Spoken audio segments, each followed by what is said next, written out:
Mini സ്ക്രീനിലും social മീഡിയയിലും താരമാണ് ശ്രുതി രജനീകാന്ത്. ചക്കപ്പഴം എന്ന ഹാസ്യ പരമ്പരയിലൂടെയാണ് ശ്രുതി താരമാകുന്നത്. പരമ്പരയിൽ പൈങ്കിളി എന്ന കഥാപാത്രമായാണ് ശ്രുതി എത്തുന്നത്. തന്റെ സ്വാഭാവികമായ അഭിനയം കൊണ്ടും തമാശ അവതരിപ്പിക്കാനുള്ള കഴിവ് കൊണ്ടും ശ്രുതി വളരെ പെട്ടെന്ന് തന്നെ താരമായി മാറുകയായിരുന്നു. സീരിയൽ അഭിനയത്തിനു പുറമെ ആർജയായും ശ്രുതി സാന്നിധ്യം അറിയിച്ചിരുന്നു. ഇപ്പോഴിതാ സിനിമയിലും സാന്നിധ്യമായി മാറുകയാണ് ശ്രുതി രജനീകാന്ത്.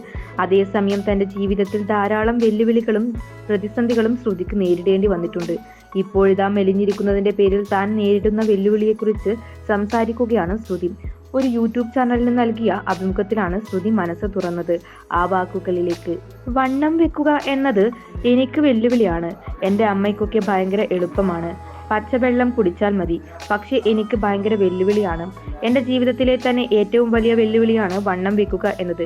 കോവിഡ് സമയത്ത് പൊട്ടന് ലോട്ടറി അടിച്ചതുപോലെയാണ് ഞാൻ വണ്ണം വെക്കുന്നത്. ഇതിനു മുമ്പ് ഇങ്ങനെ ആയിരുന്നു. ആ സമയത്ത് വണ്ണം വെച്ചു. ഇപ്പോഴാണ് ചക്കപ്പഴത്തിൽ വരുന്നതെന്ന് ശ്രുതി പറയുന്നു. അതിനാൽ ആളുകൾക്ക് ബബ്ലിയായ എന്നെയെ അറിയൂ. പെട്ടെന്ന് മാറിയപ്പോൾ അവർക്ക് എന്നെ അംഗീകരിക്കാനേ സാധിക്കുന്നില്ല. അതിനാൽ എന്നെ മാറ്റിക്കളയണം എന്നുവരെ അവർ പറയാൻ തുടങ്ങി. പക്ഷേ എൻ്റെ രോഗാവസ്ഥ കാരണം എനിക്ക് വണ്ണം വെക്കാൻ സാധിച്ചിരുന്നില്ല. അങ്ങനെ പറ്റാതെ വരുമ്പോൾ എനിക്ക് വിഷമം തോന്നാറുണ്ട്. കാരണം എനിക്കും ഇഷ്ടം കുറച്ച് ബബ്ലിയായിരിക്കാനാണ്. അതെനിക്ക് ഭയങ്കര ചലഞ്ചിങ് ആയിട്ട് തോന്നിയിട്ടുണ്ടെന്നും ശ്രുതി പറയുന്നു.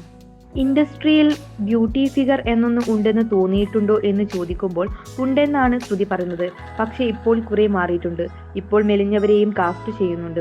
നായികയായിട്ട് തന്നെ കാസ്റ്റ് ചെയ്യണമെന്നില്ലല്ലോ. ഞാൻ 4 സിനിമ ചെയ്തിട്ടുണ്ട്. ആളുകളുടെ കാഴ്ചപ്പാടാണ് ഇപ്പോഴും മാറാത്തത്.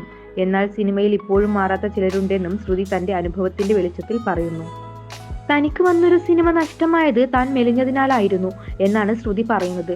അതും ലീഡായിരുന്നില്ല, ലീഡിന്റെ നായികയായിട്ടായിരുന്നു എന്നും ശ്രുതി പറയുന്നു. ചിലരുണ്ടാകും അങ്ങനെ, എന്നാലും പൊതുവെ എല്ലാവരും അങ്ങനെയല്ല. അനൂപേട്ടന്റെ സിനിമയിൽ അഭിനയിച്ചപ്പോൾ അങ്ങനെ അവർ കണ്ടിരുന്നില്ല. അവർ നോക്കുന്നത് കഥാപാത്രം ഞാനെങ്ങനെ പുൾ ഓഫ് ചെയ്യും എന്ന് മാത്രമാണ്. പപ്പേട്ടൻ ക്യൂൻ എലിസബത്തിൽ വിളിച്ചതും അങ്ങനെയാണ്. അതിനാൽ എല്ലാവരും അങ്ങനെയാണെന്ന് താൻ ചിന്തിക്കുന്നില്ലെന്നും ശ്രുതി പറയുന്നു.